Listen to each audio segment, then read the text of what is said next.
Hello dear students. पिछले video lecture में limit और कॉन्टिन्यूटी में इतना टाइम हो गया था कि मैंने डिफरेंशिएबिलिटी डिस्कस नहीं की थी। तो आज के इस वीडियो लेक्चर में पहले मैं डिफरेंशिएबिलिटी डिस्कस करूंगा, फिर एनालिटिक फंक्शन क्या होता है, कॉची रीमान इक्वेशन क्या होती है और फंक्शन की एनालिटिसिटी कैसे चेक करनी है। ये सब चीजें हमारी डिस्कस होंगी। ठीक है बच्चों, मैं स्क्रीन शेयर करता हूं। सबसे पहले डिफरेंशिएबिलिटी पे आएंगे हम लोग।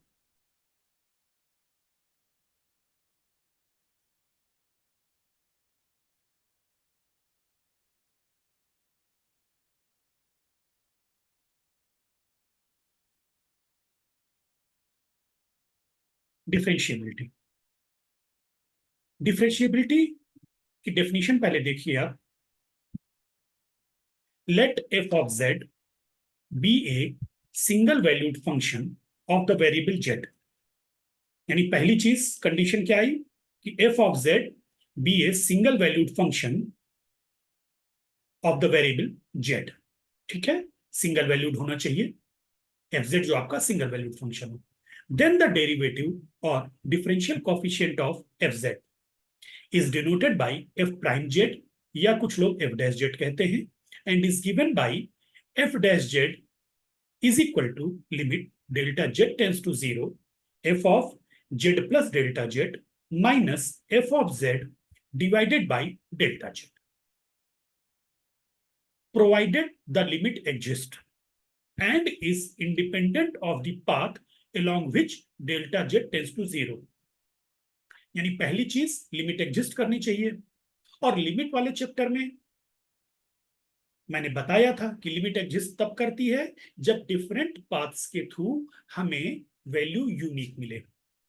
यानी जेड अगर जेड नॉट को अप्रोच कर रहा है, मैं आपको रिकॉल करा दूं, जेड जेड नॉट को अप्रोच कर रहा है डिफरेंट पाथ्स के थ्रू और लिमिट सेम आ रही है, तो हम कहेंगे लिमिट एग्जिस्ट।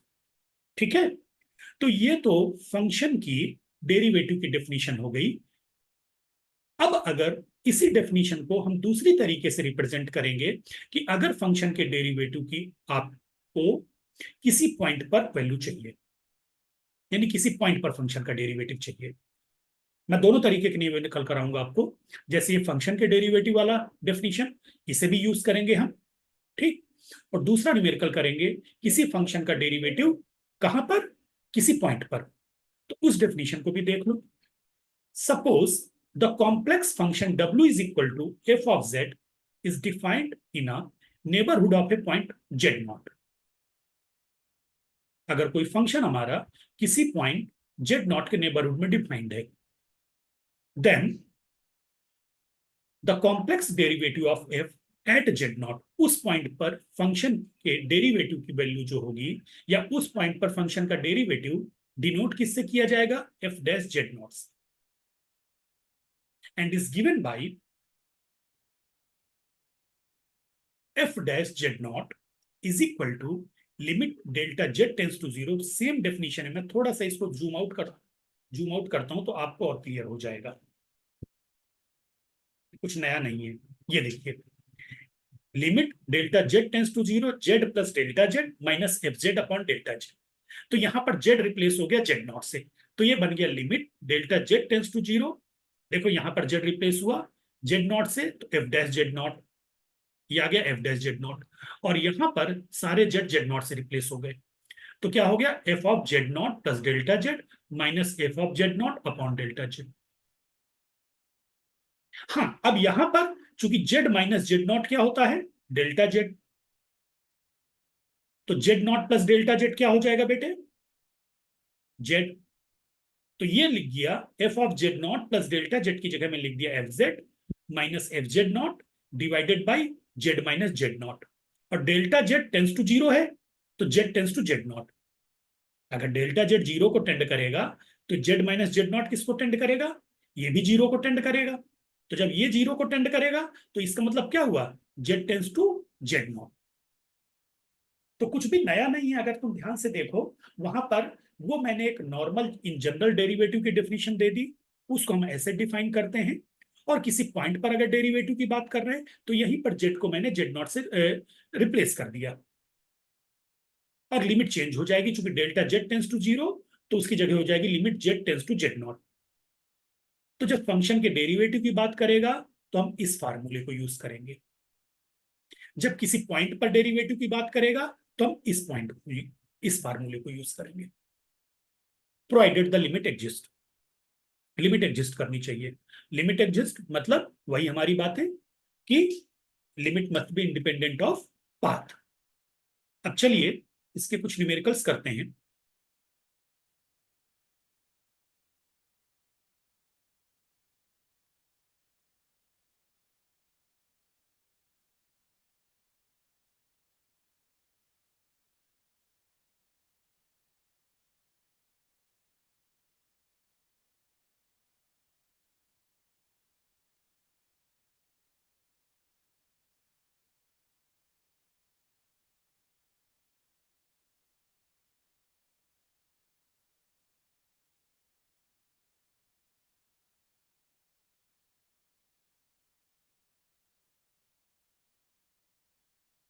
एक मिनट, थोड़ा सा इस शेयर होने में टाइम ले रहा है।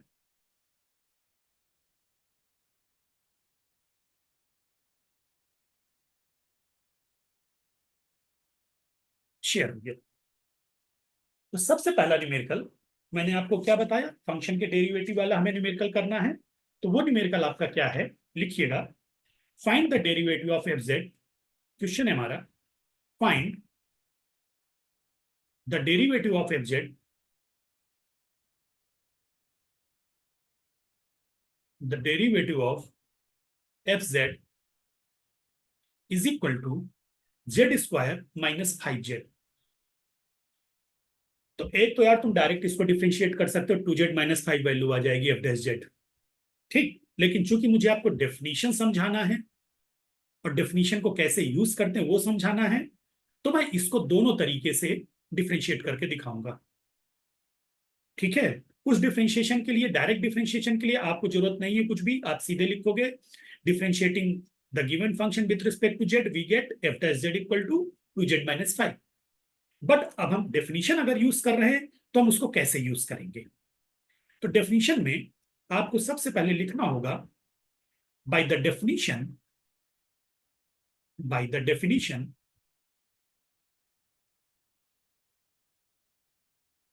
डेफिनेशन क्या कहती है कि एफ डैश जेड क्या होगा। एफ डैश जेड होता है लिमिट, अभी अभी डेफिनेशन लिखाई थी, delta z tends to 0 f of z plus delta z minus f of z upon delta z. यही तो डेफिनेशन लिखाई थी अपन ने फंक्शन की डेरिवेटिव की।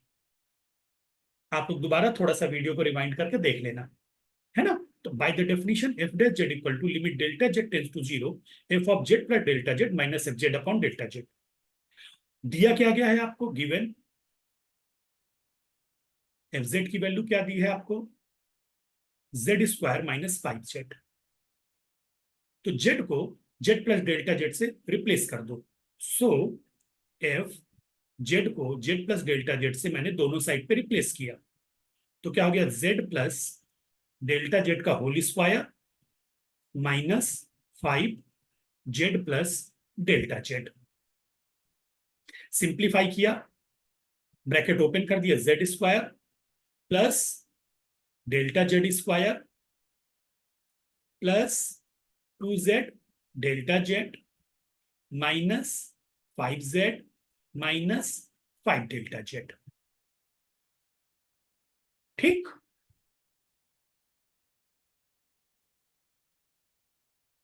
अब आपको किसकी वैल्यू चाहिए, इसकी, f z plus delta z minus F z की।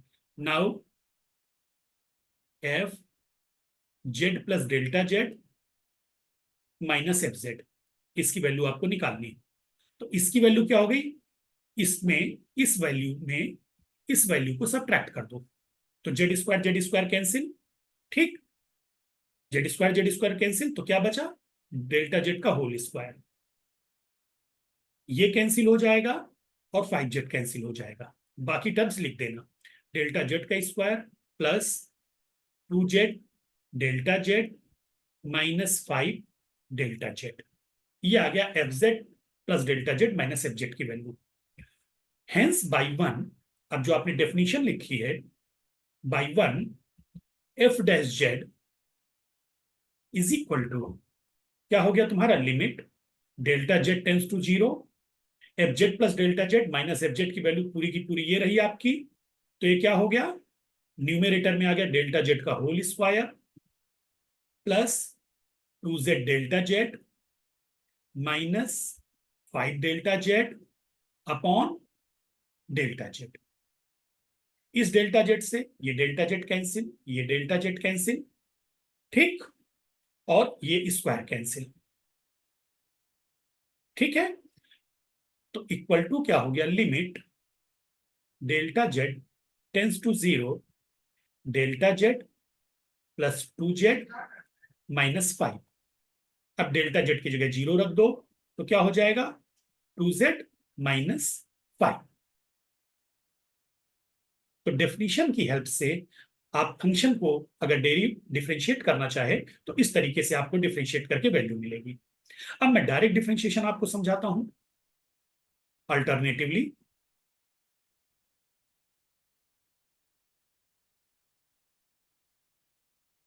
सीधे सीधे आप लिख दोगे, क्या है, given f z equal to क्या था, z square minus 5z। So this implies f dash z equal to 2z minus 5, ठीक। ये किसी फंक्शन का डेरिवेटिव हमने निकाला पहली वाली डेफिनेशन से। दूसरी डेफिनेशन मैंने आपको जो दी थी वो फंक्शन का डेरिवेटिव किसी पॉइंट पर दी थी। दूसरी डेफिनेशन में हमने फंक्शन का डेरिवेटिव किसी पॉइंट पर निकाला था। तो अब उसके लिए क्वेश्चन लिखते हैं हम लोग।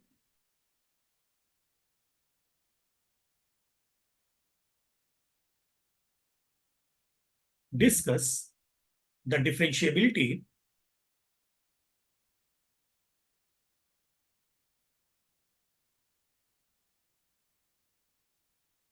differentiability of f of z is equal to x plus y plus ixy at z equal to 0।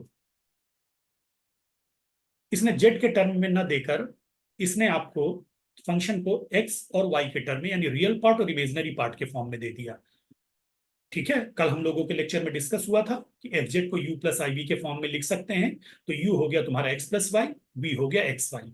तो इस फंक्शन को रियल प्लस इमेजिनरी पार्ट के फॉर्म में दे दिया। ऊपर हमने डायरेक्टली दे दिया था पिछले न्यूमेरिकल में Z square minus 5z। F Z में जेड में ही फंक्शन को हमने डिफाइन किया था। यहां पर जो फंक्शन डिफाइन हुआ है एक्स और वाई के फॉर्म में हुआ है, ठीक है, कोई बात नहीं, फार्मूला तो हमारा वही चलेगा। अब मैंने क्या बताया था, जो दूसरा वाला फार्मूला डिस्कस हुआ था आपसे वो क्या था हमारा,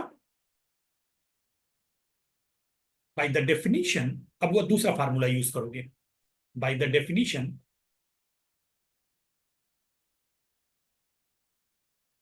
पॉइंट पर डेरिवेटिव की value f dash z naught. क्या था हमारा फार्मूला बेटे, limit z tends to z naught f z minus f of z naught upon z minus z naught, यही था। अब यहां पर एफ जेड, तो z tends to z naught की वैल्यू क्या है, ये जो जेड इक्वल टू जीरो दिया गया है, z equal to zero point पर, यानी जेड नॉट तुम्हारा क्या है, zero. So f dash zero equal to limit z tends to zero, z naught zero हो गया ना, एफ जेड की जगह क्या लिख दोगे, x plus y plus i x y minus F z naught यानी एफ ऑफ जीरो। तो एफ ऑफ जीरो जब जेड नॉट जीरो है तो यानी जेड नॉट को आप क्या लिख सकते हो, एक्स, ऐसे समझो, जेड नॉट से थोड़ा सा कंफ्यूज हो जाओगे तुम। जेड क्या होता है तुम्हारा, इंक चेंज कर देता हूं। जेड क्या होता है तुम्हारा, एक्स प्लस आई वाई। और अगर मैं कह रहा हूं जेड टेंस टू जीरो, तो जेड के अंदर कौन कौन है, एक्स भी है वाई भी है। तो दैट मीन्स इसका मतलब क्या हुआ, एक्स टेंस टू जीरो और वाई टेंस टू जीरो। और अगर मैं कहता हूं z इक्वल टू 0, तो इसका मतलब क्या हुआ, x इक्वल टू 0 और y इक्वल टू 0। ठीक है, तो f ऑफ z नॉट यानी f ऑफ 0, तो x 0 y 0, तो ये सारे 0 हो जाएंगे। तो f 0 की वैल्यू क्या है, 0 upon z minus z naught, z minus 0, z minus 0। ठीक है, तो यहां पर आपका आ गया limit z tends to 0, x plus y plus i x y upon x plus i y. ठीक, अब एक काम तुम यहां पे ये भी कर सकते हो, ये जो तुमने z टेंस टू 0 लिखा है, इसकी जगह अभी अभी डिस्कस हुआ ना, सारी चीजें हमारी x और y में है, तो limit x tends to 0 and y tends to 0। अब ये आपका ये बन गया कि limit x tends to 0, y tends to 0, x plus y plus i x y. ठीक, लिखने को आप z टेंस टू 0 भी लिख सकते हो, कोई इशू नहीं है, लेकिन आप ऐसे लिख दो। अब यहां पर यार हमारे सामने इस लिमिट को एग्जिस्ट करती है कि नहीं करती, ये दिखाना जरूरी है। तो हालांकि मैं तुम लोगों को बाद में अभी प्रैक्टिस कराता रहूंगा, लेकिन कुछ थोड़ा सा हिंट कर देता हूं। हमारे पास गिने चुने पाथ हैं। सबसे पहले हम क्या करते हैं, जब लिमिट एग्जिस्ट करने के लिए हमें क्या दिखाना है कि डिफरेंट पाथ्स पर, डिफरेंट पाथ के थ्रू लिमिट हमारी सेम है। यानी जेड 0 को हम चाहें किसी भी पाथ से अप्रोच करें, जेड 0 को जो अप्रोच करेगा किसी भी पाथ से अप्रोच करे, ठीक है, लिमिट सेम होगी। अगर जेड आपका 0 को अप्रोच कर रहा है, चाहे इस पाथ से अप्रोच करे, चाहे इस पाथ से अप्रोच करे, चाहे इस पाथ से अप्रोच करे, लिमिट सेम आना चाहिए। तो कुछ सिलेक्टेड पाथ है हमारे, जैसे along y axis, along x axis, along line y equal to m x. तो सबसे पहले हम ट्राई करते समय एक्स एक्सिस के थ्रू यानी अलोंग एक्स एक्सिस लिमिट को 0 अप्रोच कराएं। दूसरा अलोंग वाई एक्सिस लिमिट को 0 को अप्रोच कराएं। तीसरा line y equal to m x के अलोंग 0 को अप्रोच कराएं। तीसरा पैराबोला, लाइन पैराबोला और एक्स एक्सिस वाई एक्सिस। हम सबसे पहले जब भी न्यूमेरिकल आता है, हमारा पहला दिमाग जाता है कि हम इन चारों पे ट्राई करेंगे, एक्स एक्सिस पे, वाई एक्सिस पे, line y equal to m x पर, और फिर पैराबोला पे। हाँ, अगर इनमें से नहीं कहीं हमारी बात बनती, तो हम थोड़ा सा और दिमाग लगाएंगे। वैसे मोस्टली 99% न्यूमेरिकल इन चारों पाथ से हमारा काम कर जाते हैं। तो जैसे यहां पर मैं सबसे पहले अलोंग एक्स एक्सिस लूंगा। ठीक, तो आप लिखिए now let z tends to 0,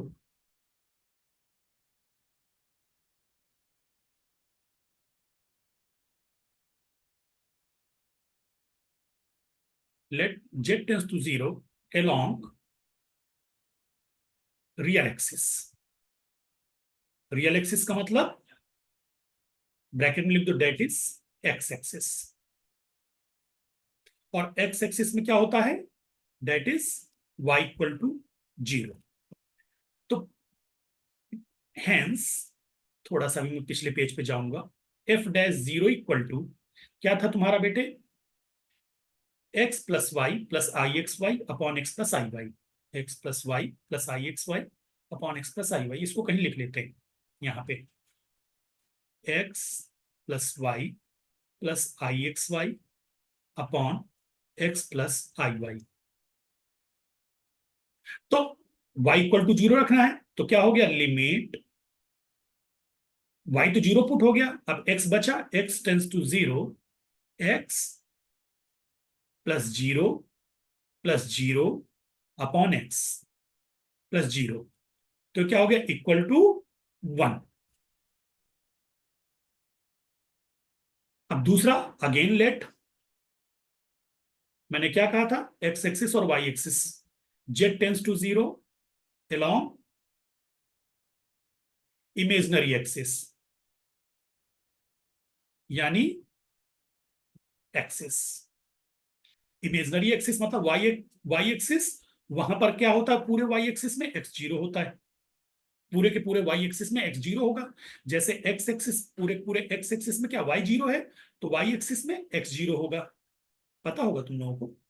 ये देखो, इसको अगर ये एक्स एक्सिस है, ये वाई है, तो इस पूरी लाइन में वाई जीरो रहता है और इस पूरी लाइन में एक्स जीरो रहता है। ठीक है।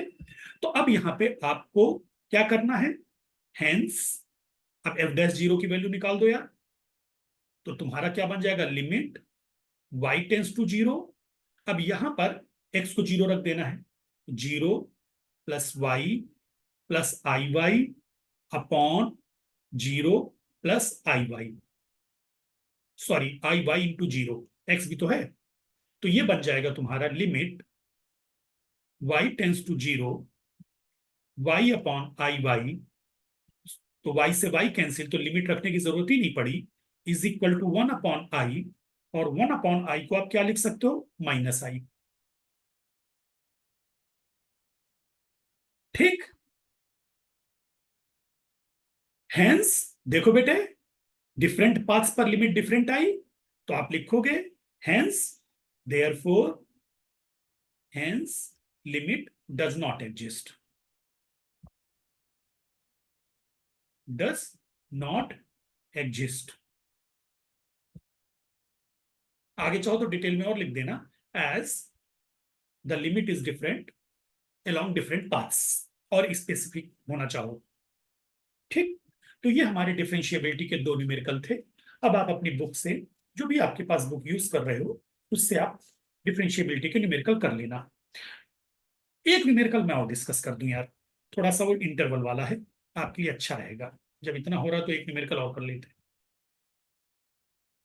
लिखो question, if F of Z, लगे हाथ में आपको लिमिट सिखा दूंगा ना, तो आगे मुझे मेहनत कम पड़ेगी आपको सिखाने में।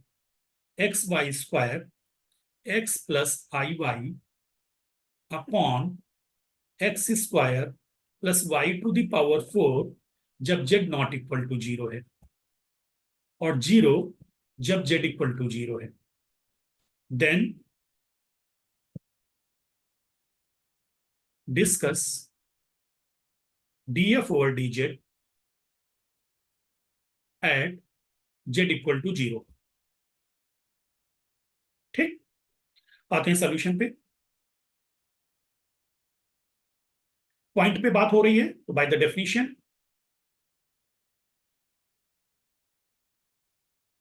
डेफिनेशन से एफ डैश जेड नॉट क्या होता है,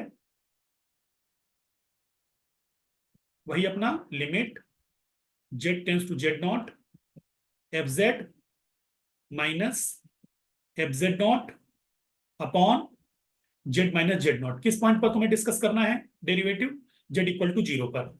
हेंस एफ डैश जीरो यानी डी एफ और d z at zero, limit z tends to zero f z minus f zero upon z minus zero.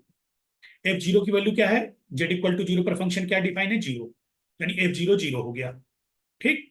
So equal to limit z tends to zero, f z क्या है, x y square x plus i y upon x square plus y to the power four, ये तो f z हो गया, into one by z, यानी one upon x plus i Y, दोनों cancel हो गए। F Z upon Z, Z की जगह तो x plus i why he लिखोगे, कैंसिल हो गए। ठीक है। तो तुमको क्या मिला बेटे, is equal to limit x tends to zero, अब पूरे टर्म्स एक्स और वाई में हो गए, x y square upon x square plus y to the power four. ठीक। अब यहां पर हम डिफरेंट पाथ्स के थ्रू हमें लिमिट को डिफरेंट शो करना है। तो बताओ क्या रास्ता है, क्या आपको समझ में आ रहा है। देखो, अगर मैं line y equal to m x ले लूंगा, तो ऊपर एक्स क्यूब आएगा, ठीक, नीचे एक्स स्क्वायर प्लस एक्स की पावर फोर आएगा। तो सारे एक्स कैंसिल होते नहीं नजर आ रहे मुझे। ठीक है, तो अब मैं क्या करूं, इसको डिफरेंट पाथ के थ्रू यानी line y equal to m x नहीं सेलेक्ट करूंगा, एक तो एक्स एक्सिस या वाई एक्सिस ले लूं। ठीक, चूंकि ऊपर बेटे एक्स एक्स एक्सिस लोगे, जैसे मान लो एक्स एक्सिस ले रहे हो तो वाई जीरो, तो ऊपर जीरो आ जाएगा, जीरो बाई एक्स स्क्वायर। ठीक, अगर तुमने एक्स एक्सिस लिया तो जीरो बाई एक्स स्क्वायर, यानी जीरो। ठीक, वाई एक्सिस लिया यानी एक्स जीरो, वाई एक्सिस लिया तो तुम्हारा क्या हो गया, एक्स जीरो, तो वाई स्क्वायर बाई वाई की पावर फोर, यानी वन अपॉन वाई स्क्वायर। ठीक है, वाई एक्सिस में एक्स जीरो होता है ना आपका, तो वाई एक्सिस तो मैं लूंगा नहीं, एक तो ले लूंगा एक्स एक्सिस, दूसरा पैराबोला ले लूंगा। पैराबोला लेकर मैं यहां पर ऊपर भी एक्स की पावर फोर कर लूंगा और नीचे भी एक्स की पावर फोर कर लूंगा, तो मुझे कांस्टेंट मिल जाएगा, एक तरफ मैं कांस्टेंट पा जाऊंगा। ये देखती आंखों से पता चलता है बेटे, जैसे आप पैराबोला लोगे, मुझे दिख रहा है ये एक्स इंटू वाई स्क्वायर, ये एक्स स्क्वायर प्लस वाई की पावर फोर। अगर मैं पैराबोला की इक्वेशन ले लूं तो यहां पर ऊपर और नीचे पावर फोर कर ले जाऊंगा या पावर टू कर ले जाऊंगा, जैसा भी है सेम पावर कर लूंगा। अभी इतनी सारी कहानी में आपको समझ में नहीं आया होगा, लेकिन बस सुन लो, अब आगे मैं न्यूमेरिकल कर रहा हूं, तब आपको और क्लियर होगा। तो आपका क्या हुआ, एफ डैश जीरो, दोबारा लिख देता हूं, limit x tends to zero, y tends to zero, x y square upon x square plus y की पावर फोर। तो मैंने पहला पाथ लिया, let z tends to zero along the real axis,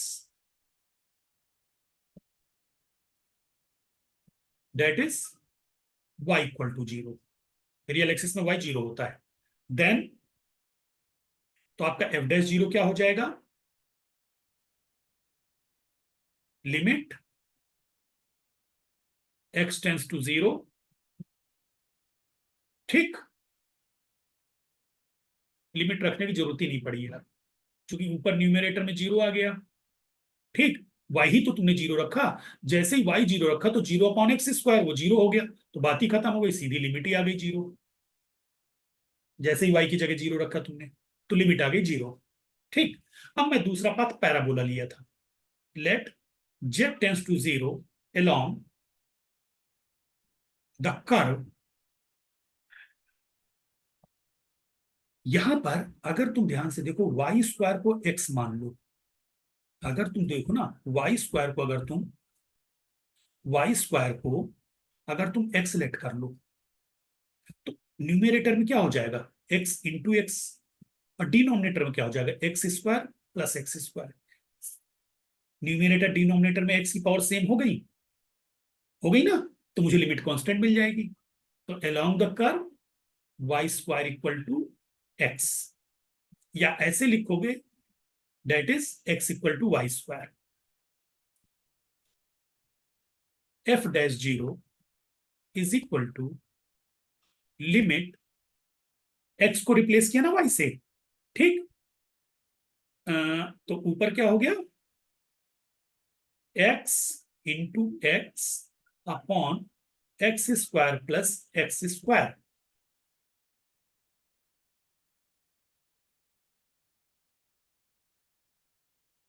तो ये क्या हो गया, is equal to limit one by two, sorry limit नहीं लिखेंगे, वन बाई टू।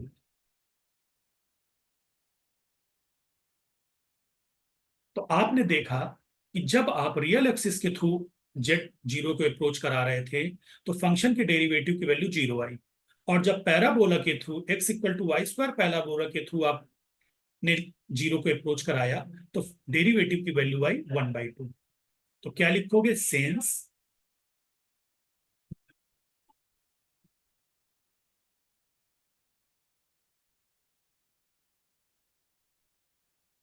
तो क्या देख रहे हैं बेटे हम लोग, लिमिट, ये मैंने पॉज करके लिख दिया था, लिखना चाह रहा था कि आपका टाइम बच जाए, since the limit is not unique along two different paths, hence f dash zero does not exist।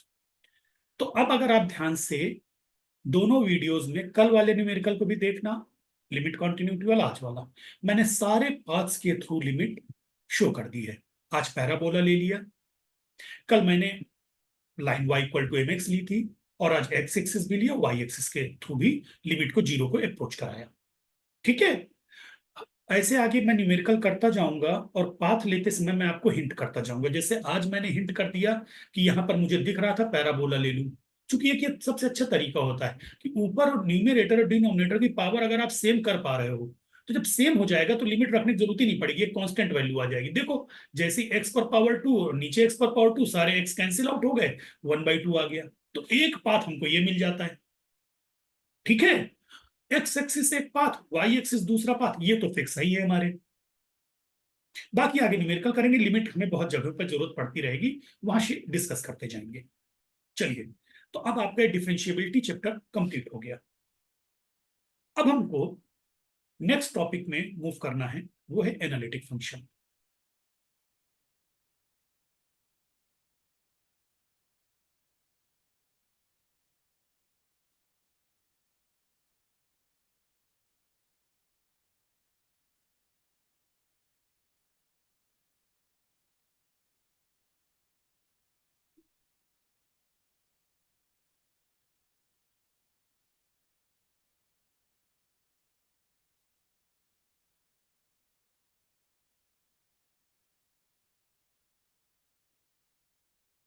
Analytic function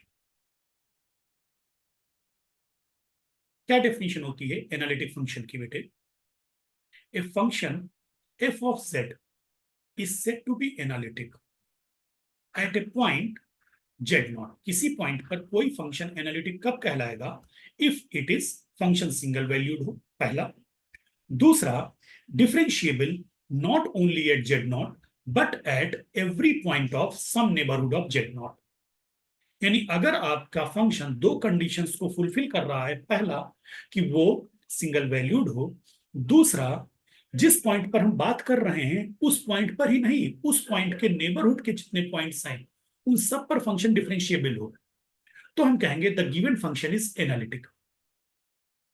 ठीक, अब अगली डेफिनेशन देखो, ये तो मैंने एक पॉइंट पर बात करी, जेड नॉट पर।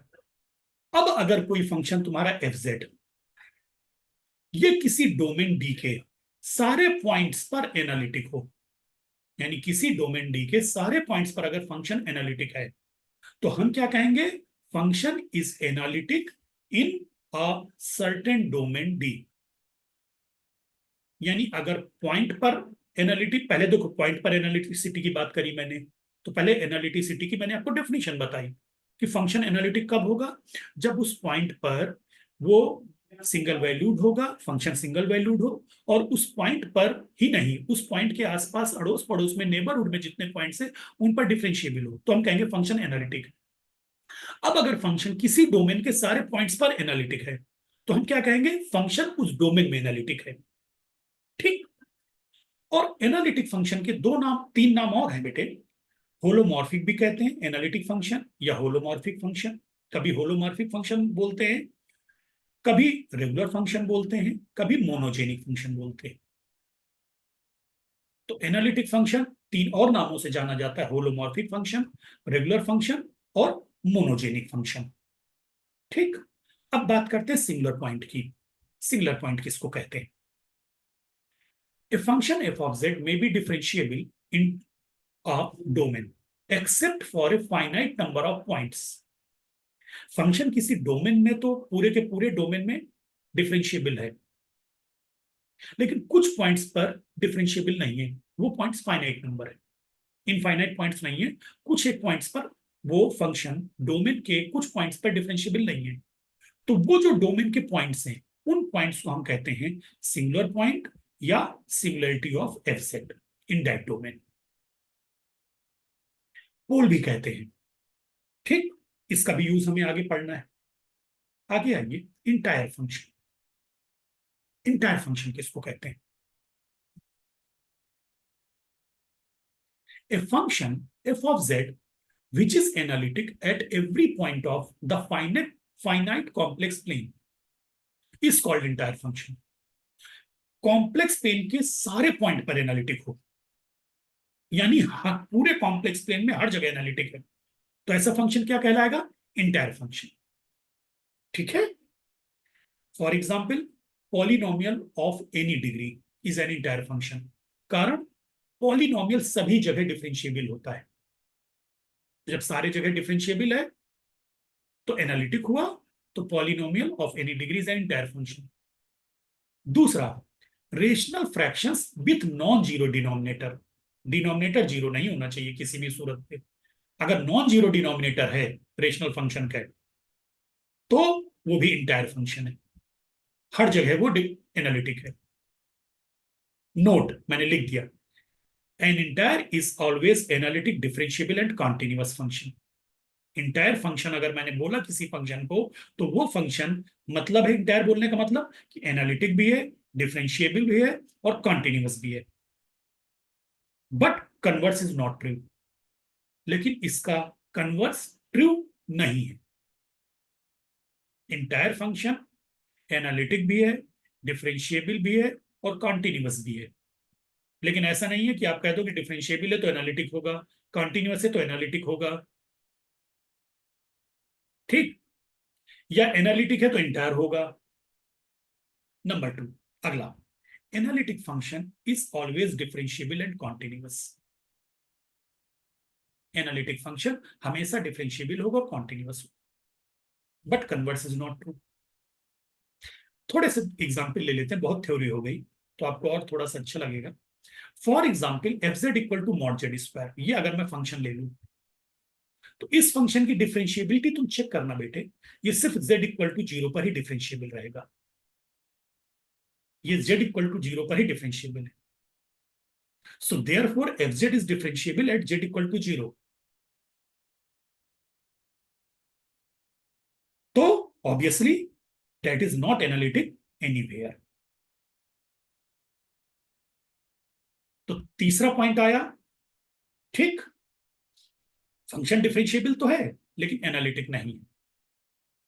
तीसरा point, A differentiable function is always continuous. ये तो हमको पता ही है कि डिफरेंशिएबल फंक्शन कॉन्टिन्यूअस होता है, but converse is not true, converse true नहीं है। अब अभी मैंने पोल की बात करी थी, सिंगुलर पॉइंट की बात करी थी, ठीक है, सिंगुलर पॉइंट की बात करी थी, उसको एक देख लीजिए कि z square plus one upon z minus i, ये एनालिटिक है, हर जगह है, सिवाय जेड इक्वल टू आई पर। क्योंकि जेड इक्वल टू आई पर डिनोमिनेटर क्या हो जाएगा? जीरो। मैंने अभी ऊपर, ठीक ऊपर अभी आपको लिखाया था क्या, ये रहा, rational fractions with non zero denominator. Rational fractions with non zero denominator और इंटायर फंक्शन। इंटायर फंक्शन का मतलब क्या हुआ? एनालिटिक है। तो यहां पर ये रेशनल फ्रैक्शन है, लेकिन जेड इक्वल टू आई पर डिनोमिनेटर क्या हो जाएगा? जीरो। तो हम क्या कहेंगे? This is analytic except at z equal to i. तो जेड इक्वल टू आई पर डिनोमिनेटर जीरो हो रहा है, फंक्शन एनालिटिक नहीं बन पा रहा, तो जेड इक्वल टू आई को आप कहोगे पोल ऑफ एफ जेड या सिमिलरिटी ऑफ एफ जेड। आई बात समझ में? मैं फिर से एक बार आपको रिवाइज करा दूं, क्योंकि बहुत इंपॉर्टेंट है एनालिटिसिटी। और ये मान के चलो, आप किसी भी कोर्स के हो, अगर आपके सिलेबस में ये है, तो ये मान के चलिए कि एक एग्जाम में इसका न्यूमेरिकल आना तय है। और एनालिटिक पे तो हमारा कॉम्प्लेक्स पूरी तरह बेस्ड है, ठीक है ना? तो हम फिर से एक बार इसको रिवाइज करें। एनालिटिक फंक्शन, कोई फंक्शन एनालिटिक कब होता है? किसी पॉइंट पर, अगर वो सिंगल वैल्यूड हो और उस पॉइंट पर तो डिफरेंशिएबल हो ही हो, साथ में उसके नेबरहुड में भी डिफरेंशिएबल हो, तो हम कहते हैं दिया गया फंक्शन एनालिटिक है। और फंक्शन, ये तो पॉइंट पर एनालिटिक की बात हुई। किसी डोमेन में एनालिटिक कब होगा? जब डोमेन के सारे पॉइंट्स पर एनालिटिक हो। ठीक, एनालिटिक फंक्शन के तीन नाम और हैं, regular function, holomorphic function, monogenic function. अब आते हैं सिंगुलर पॉइंट। एक बहुत ज्यादा कॉम्प्लेक्स में हम लोग सिंगुलर यूज करेंगे। बेटे एक मिनट, स्क्रीन पॉज हो गई।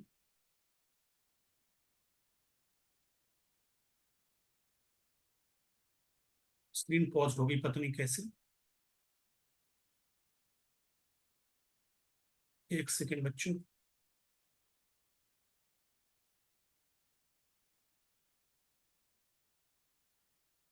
स्टॉप कर देता हूं, फिर दोबारा करता हूं शेयर।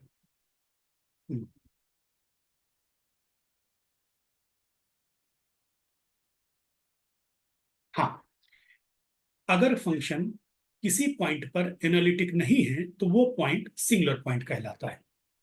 बेसिकली डिनोमिनेटर में अगर मान लो, अभी मान लो डिनोमिनेटर में हमारा जीरो आ जाता है, जैसे मान लो हमारा है Z square upon z minus two, तो जेड इक्वल टू टू पर क्या हो गया, डिनोमिनेटर जीरो हो गया, तो हम क्या कह देंगे कि two is a singular point. आगे बात समझ में?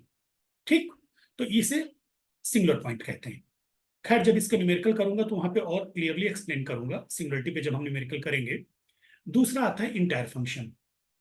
अगर पूरे के पूरे कॉम्प्लेक्स प्लेन पे फंक्शन आपका एनालिटिक है तो हम कहेंगे फंक्शन इंटायर फंक्शन है। जैसे पॉलिनोमियल पूरे के पूरे कॉम्प्लेक्स प्लेन पे एनालिटिक होगा, that means polynomial of any degree is an entire function. जितने भी रेशनल फ्रैक्शंस हैं, ठीक, with non zero denominator, they are also the entire function. Entire function is always analytic, differentiable and continuous, लेकिन इसका converse टू नहीं है। फिर analytic function always differentiable and continuous, analytic function हमेशा डिफरेंशिएबल और कॉन्टिन्यूअस होगा, लेकिन कन्वर्स टू नहीं है। फिर ये दो एग्जाम्पल दे दिए थे मैंने आपको, एग्जाम्पल की जरूरत नहीं है अभी दोबारा डिस्कस करने की। चलिए अब आते हैं जो सबसे इंपॉर्टेंट इक्वेशन है, CR equation in cartesian coordinate. सबसे इंपॉर्टेंट, बहुत न्यूमेरिकल इस पे बेस्ड है CR equation, Cauchy Riemann equations. उसके लिए सबसे पहले आप देखिए necessary condition for a function f z to be differentiable at z naught. किसी फंक्शन एफ जेड का किसी पॉइंट जेड नॉट पर डिफरेंशिएबल होने की नेसेसरी कंडीशन क्या है? नेसेसरी कंडीशन ये है कि अगर कोई फंक्शन एफ जेड है, कल डिस्कस हुआ था पिछले लेक्चर में कि एफ जेड को आप रियल प्लस इमेजिनरी पार्ट के फॉर्म में ब्रेक कर सकते हैं, लिख सकते हैं। रियल पार्ट को यू से डिनोट करते हैं, इमेजिनरी पार्ट को वी से डिनोट करते हैं। ये function complex plane z naught belongs to C, C is a complex plane, complex plane के किसी पॉइंट पर डिफरेंशिएबल होगा अगर u और v के, u और v के सारे पार्शियल डेरिवेटिव्स एग्जिस्ट करते हैं। सारे पार्शियल डेरिवेटिव मतलब u एक्स वाई का फंक्शन है, v एक्स वाई का फंक्शन है, यानी del u upon del x exist करे, del v upon del x exist करे, del u upon del y exist करे, del v upon del y exist करे। और C R equation Cauchy Riemann equation को satisfy करें। Cauchy Riemann equation क्या है बेटे? Del u upon del x equal to del v upon del y, और del v upon del x equal to minus del u upon del y. ये हमारी सी R equation है। अगर कोई फंक्शन आपका f z u plus i v है तो u के पार्शियल डेरिवेटिव्स और वी के पार्शियल डेरिवेटिव्स एग्जिस्ट करें और सी आर इक्वेशन सेटिस्फाई हो, तो हम कहेंगे this function is differentiable at any point in the complex plane. ये है नेसेसरी कंडीशन किसी फंक्शन के डिफरेंशिएबल होने की। सफिशिएंट कंडीशन क्या है? नेसेसरी है बट सफिशिएंट नहीं है। सफिशिएंट कंडीशन किसी फंक्शन के डिफरेंशिएबल होने की क्या है? अगर कोई function f z u plus i v ऐसा है कि सारे partial derivatives u x u y v x v i continuous हो, और f of z C R equation को सेटिस्फाई करे, यानी इस इक्वेशन को सेटिस्फाई करे, पार्शियल डेरिवेटिव्स, ये जो पार्शियल डेरिवेटिव्स हैं कॉन्टिन्यूअस हो और इस इक्वेशन को सेटिस्फाई करें, तो हम कहेंगे जेड नॉट पॉइंट पर, तो हम कहेंगे कि the F z is differentiable at z not. अब सेटिस्फाइड, ये सफिशिएंट कंडीशन है कि कॉन्टिन्यूअस हो सारे डेरिवेटिव। यार जब एग्जिस्ट करेंगे तभी तो कॉन्टिन्यूअस होंगे, अब एग्जिस्ट की बात तो करना बेकार है। ठीक है, कॉन्टिन्यूअस हो और सी आर इक्वेशन को सेटिस्फाई कर रहे हैं, तो हम कहेंगे फंक्शन हमारा डिफरेंशिएबल है। ठीक, अब आते हैं एनालिटिक फंक्शन के, किसी फंक्शन के एनालिटिक होने की नेसेसरी और सफिशिएंट कंडीशन क्या है?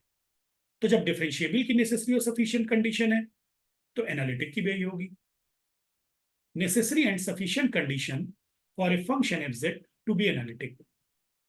तो कोई फंक्शन एफ जेड किसी डोमेन डी में एनालिटिक कब होगा, उसकी नेसेसरी और सफिशिएंट कंडीशन क्या है कि partial derivatives u x u y v x v y continuous functions हो, एक्स और वाई के डोमेन डी में, जिस डोमेन पे हम एनालिटिसिटी की बात कर रहे हैं, और सीआर इक्वेशन को सेटिस्फाई करें। ठीक, तो किसी फंक्शन के एनालिटिक होने की, वही जो डिफरेंशिएबल होने की नेसेसरी और सफिशिएंट कंडीशन है, वही आपके फंक्शन के एनालिटिक होने की नेसेसरी और सफिशिएंट कंडीशन। आ गई बात समझ में? तो अगर आपका फंक्शन एफ जेड है, जो कि u प्लस आई वी के फॉर्म में दिया गया है, हम कहेंगे ये किसी डोमेन में एनालिटिक तभी होगा जब u और v के पार्शियल डेरिवेटिव्स कॉन्टिन्यूअस हो पूरे के पूरे डोमेन में, और ये सीआर इक्वेशन को सेटिस्फाई करें, तो हम बोलेंगे the function is analytic in the domain D. तो न्यूमेरिकल करने का बेस हमारा यही होगा, जब एनालिटिक हमें प्रूफ करना होगा तो हम सीआर इक्वेशन को सेटिस्फाई कराएंगे, और पार्शियल डेरिवेटिव्स, ये जो u x u y v x v i हैं, इनके इनकी कंटिन्यूटी डिस्कस करेंगे। तो नेसेसरी कंडीशन सीआर इक्वेशन है, और सफिशिएंट कंडीशन ये दोनों, यानी सीआर इक्वेशन सेटिस्फाई होने तो जरूरी है, नेसेसरी है, लेकिन सफिशिएंट नहीं है। सफिशिएंट कंडीशन जब सीआर इक्वेशन भी सेटिस्फाई हो और ये पार्शियल डेरिवेटिव्स कंटिन्यूअस। कुछ इंपॉर्टेंट नोट्स हैं, नोट कर लीजिए, उसका सीधे न्यूमेरिकल पे चलेंगे। If a function is analytic in a domain D, then u और वी सीआर इक्वेशन को सेटिस्फाई करेंगे at all point in D. ये बाय डिफॉल्ट है, अगर मैंने बोला फंक्शन एनालिटिक है तो दैट मींस यू और वी सीआर इक्वेशन को सेटिस्फाई कर रहे हैं। वही अभी जो मैंने बोला था वही लिख दिया है, CR equation are necessary but not sufficient, CR condition are sufficient if partial derivatives are continuous. ठीक, चलिए अब सीधे न्यूमेरिकल पे आते हैं बेटे।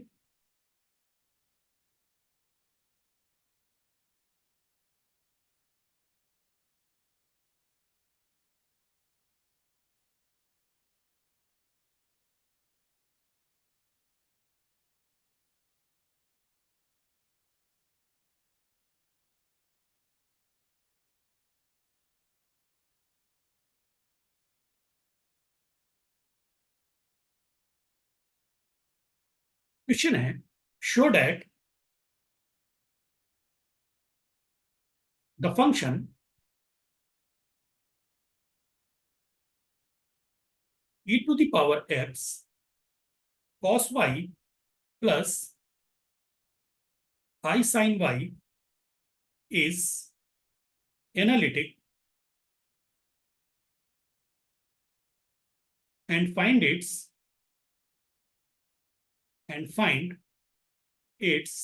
डेरिवेटिव। हमको ये प्रूफ करना है। आइए सॉल्यूशन पे। ये फंक्शन एनालिटिक है और फिर इसका डेरिवेटिव निकालना है। गिवन फंक्शन इज, दिया गया फंक्शन क्या है, f z equal to e to the power x cos y plus i sine y, ये दिया गया फंक्शन। तो मैंने क्या बोला था एनालिटिक के लिए, सबसे पहले आप इसको u प्लस आई वी के फॉर्म में लिखो, f z equal to e की power x cos y plus i e to the power x sine y. So let u equal to e to the power x cos y and v is equal to e to the power x sine y. आपका u ये हो गया, v ये हो गया, आपने function को u plus i v के फॉर्म में एक्सप्रेस कर दिया। अभी अभी एनालिटिसिटी की हम लोगों ने डेफिनेशन डिस्कस करी थी कि कोई फंक्शन एनालिटिक कब कहलाएगा, जब वो सीआर इक्वेशन को सेटिस्फाई करेगा और u और v के पार्शियल डेरिवेटिव्स कंटिन्यूअस होंगे एवरीवेयर। यहां पे किसी पॉइंट की बात नहीं कर रहा बेटे, अगर पॉइंट की बात करता तो हम उस पॉइंट पर बात करते हैं। यहां पे तो उसने पूरे इंटायर कॉम्प्लेक्स प्लेन की बात कर दी, so that the function is analytic and find its derivative. कोई पॉइंट नहीं बोला, तो इसका मतलब वो इंटायर कॉम्प्लेक्स प्लेन की बात कर रहा है। ठीक, तो हमने सबसे पहले न्यूमेरिकल करने का तरीका, दिए गए फंक्शन को u प्लस आई वी के फॉर्म में लिखो, फिर u का पार्शियल डेरिवेटिव निकालो। Now del u upon del x क्या हो जाएगा, e की power x cos y, del u upon del y e की power x minus sine y, del v upon del x e की power x cos y, del v upon del y e की power x, sorry बेटे ऊपर वाला differentiation गड़बड़ हो गया, हाँ, del u upon del x होगा ई की पावर एक्स साइन वाई, और del v upon del y होगा ई की पावर एक्स कॉस वाई। ठीक, यार अब चेक करो कि ये पार्शियल डेरिवेटिव्स कॉन्टिन्यूअस हैं। 100% यार, एक्सपोनेंशियल फंक्शन कॉन्टिन्यूअस है, ट्रिग्नोमेट्रिक फंक्शन कॉन्टिन्यूअस है, ई भी कॉन्टिन्यूअस है, कॉस और साइन भी कॉन्टिन्यूअस है, एंड एवरीवेयर कॉन्टिन्यूअस है। तो आप लिखो number 1 u x u y comma v x and v y are continuous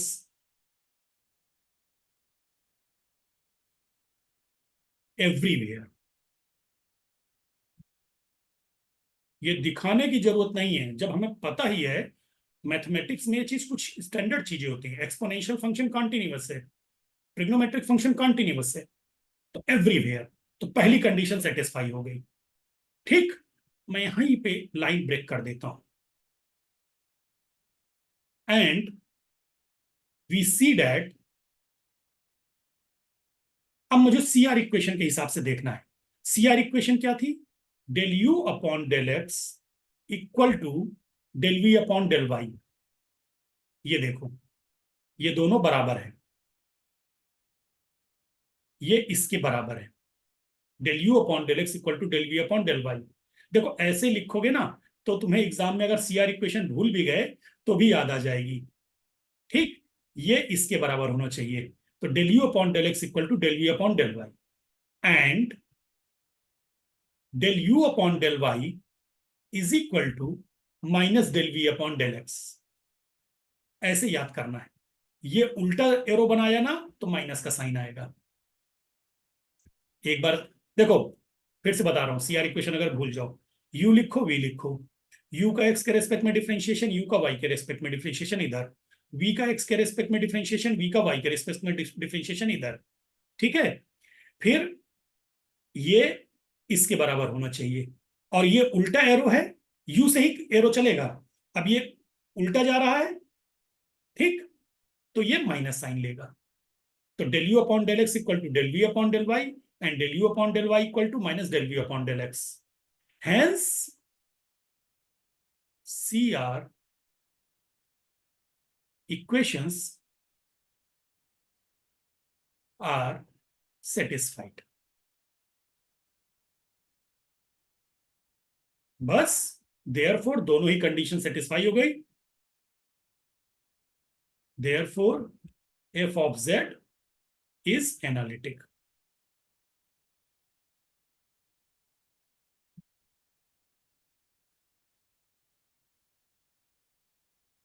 ठीक, इस पे बहुत सारे न्यूमेरिकल है बेटे, एनालिटिक पे बहुत सारे न्यूमेरिकल हैं। आज चूंकि आपको डिफरेंशिएबिलिटी का काम दिया है और एनालिटिक के बारे में बताया है, तो एक नॉर्मल सा न्यूमेरिकल मैंने कर दिया है। ठीक है, नेक्स्ट लेक्चर में हम लोग एनालिटिक फंक्शन पर बेस्ड ढेर सारे न्यूमेरिकल्स करेंगे, जिससे आपको वैरायटीज के न्यूमेरिकल होंगे, आपको चीजें क्लियर हो जाए। चलिए आप लोग इसकी तैयारी करिए, जितना बताया उसका रिवीजन करिए, फिर नेक्स्ट वीडियो लेक्चर में एनालिटिक फंक्शन पे बेस्ड कई सारे न्यूमेरिकल्स होंगे हमारे। ठीक है बच्चों।